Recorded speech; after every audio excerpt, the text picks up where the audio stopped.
விண்ணவர் அண்ணா என்றென்று வேதியா வேத கீதா விண்ணவர் அண்ணா என்றென்று ஓதியே மலர்கள் தூவி பொருந்தனின் கலர்கள் காண ஓதியே மலர்கள் தூவி ஒருங்கனின் கலல்கள் காண பாதியோர் பெண்ணை வைத்தாய் படர் சடர் மதியென்று பாதியோர் பெண்ணை வைத்தாய் படர் சடை மதியம் சூடும் அப்பனே அருள் செய்யாயே ஆதி ஆளவாயே அப்பனே அருள் செய்யாயே வேதியே வேத கீதா விண்ணவர் அண்ணா என்றென்று சிற்றம்பலம்.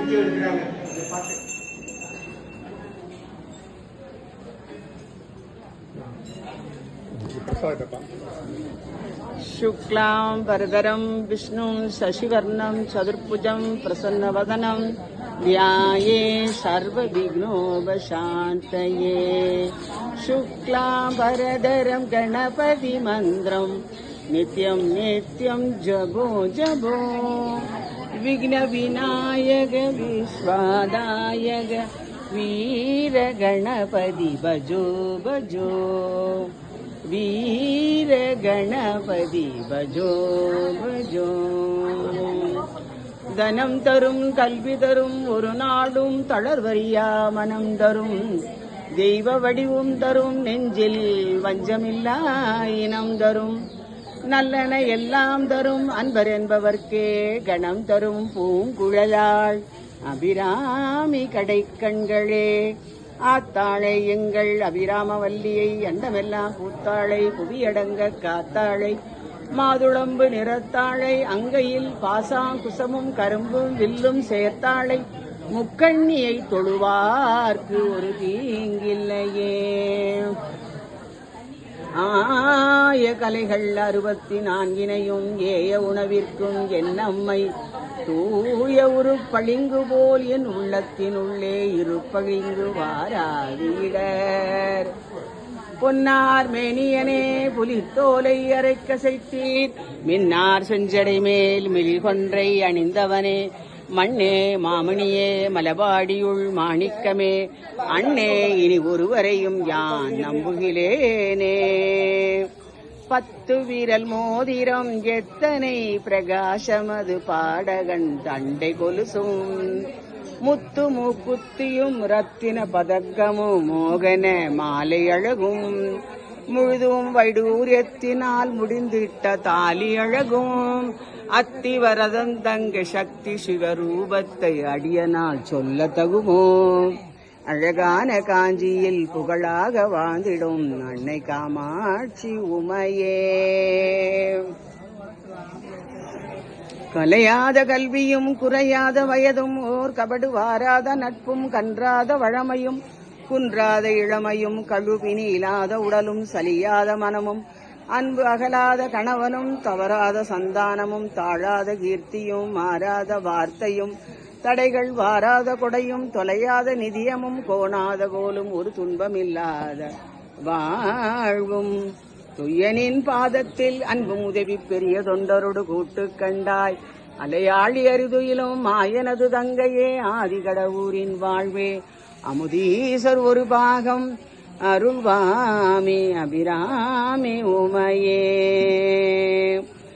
சகல செல்வங்களும் தரும் இமயகிரிராசதனையை மாதேவி நின்னை சத்தியமாய் நித்தியமுள்ளத்தில் துதிக்கும் உத்தமருக்கு இறங்கி மிகவும் அகிலமதில் நோயின்மை கல்வி தனதானியம் அழகு புகழ் பெருமை இளமை அறிவு சந்தானம் வழித்துணிவு வாழ்நாள் வெற்றி ஆகு நல்லூர் நுகர்ச்சி தொகை தரும் 16 பேரும் தந்தருடி நீ சுகானந்த வாழ்வழிப்பாய் சூதகுணசாலி பரிபாலி அனுகூலி திரிசூலி மங்கள விசாலி மகவுனா நீதாய் அழிக்கொணாதோ மைமை வளர்த்திரு கடவுரில் வாழ்வாங் அபிராமி உமையே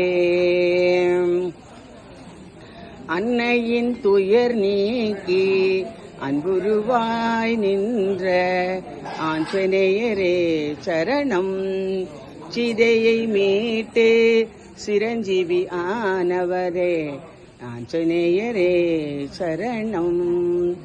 அனுமனை பாடும் மனமே ஓர் அணுவும் அணுகாது தினமே. நாள்தோறும் ஸ்ரீராம ஜெயமே சொல்லும் வாழ்க்கை எல்லாம் ஜெயமே. என்றும் அவனை நினைத்தால் போதும் எதிர்ப்புகள் எல்லாம் மறைந்தே போகும்.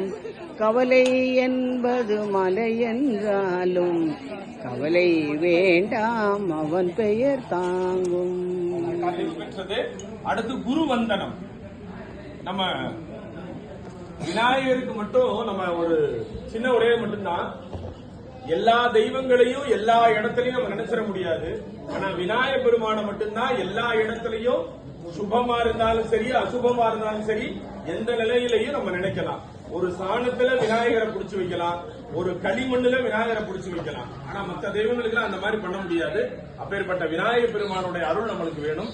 அதனால அந்த விநாயகர் பெருமானுடைய அந்த வழிபாடானது இப்பொழுது நிறைவு பெற்றது. அடுத்து குரு வந்தனம். நம்ம வாழ்க்கையில எப்படி விநாயகர் பெருமான் முக்கியமோ அதே மாதிரி குரு, அதே மாதிரி அந்த குரு வழிபாடையும் எடுத்துக்கணும். அந்த மஞ்சள் அரிசியை கையில வச்சுக்கோங்க.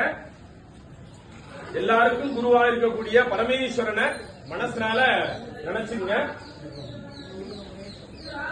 பரமேஸ்வரனையோ தட்சிணாமூர்த்தியையோ நம்ம நினைச்சுக்கணும். மனசுல நினைச்சிட்டு சொல்லுங்க, குருவே குருவே சிவமென சிவமென கூறினன் கூறினன் நந்தி நந்தி குருவே குருவே சிவமென்பது சிவமென்பது குறித்து குறித்து ஓரார் ஓரார் குருவே குருவே சிவனுமாய் சிவனுமாய் ஓனுமாய் ஓமாய் நிற்கும் நிற்கும் குருவே குருவே குறை உணர்வு குறை உணர்வு மற்றதோர் மற்றதோர் கோவே கோவே தெளிவு தெளிவு குருவின் குருவின் திருமேனி திருமேனி காண்டல் ஆண்டல் தெளிவு தெளிவு குருவின் குருவின் திருநாமம் திருநாமம் செப்பல் செப்பல் தெளிவு தெளிவு குருவின் குருவின் திருவாக்கை திருவாக்கை கேட்டல் கேட்டல் தெளிவு தெளிவு குருவை குருவை சிந்தித்தல் சிந்தித்தல் தானே. தானே. குரு பிரம்மா குரு பிரம்மா குரு விஷ்ணு குரு விஷ்ணு குரு தேவः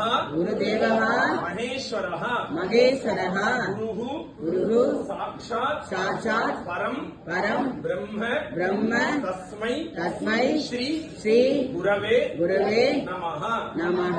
ஞான ஞான திமிர திமிர அந்தஸ்ய அந்தத்ய ஞான ஞான அஞ்சன அஞ்சன சலாகயா சலாகயா சக்ஷுகு சக்ஷுகு உன்மீலிதம் உன்மீலிதம் ஏன தஸ்மை தஸ்மை ஸ்ரீ ஸ்ரீ குரவே குரவே நமः.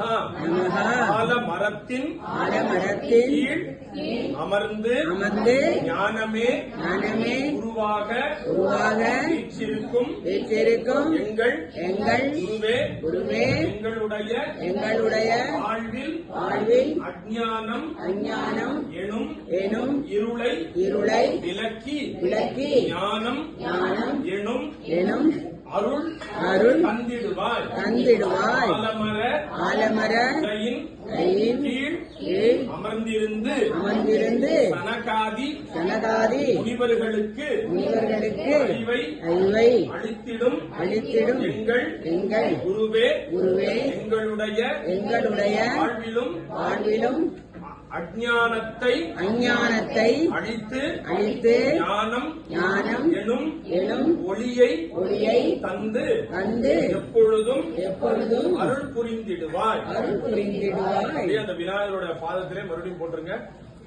குருவோட வழிபாடும் இப்பொழுது நிறைவு பெற்றது. அடுத்து நம்ம கலியுக மெய்யாயனாரினுடைய வழிபாடானது நடைபெற இருக்கிறது. குருவினுடைய ஒரு ஆசீர்வாதம், குருவினுடைய அனுகிரகம் நம்மளுக்கு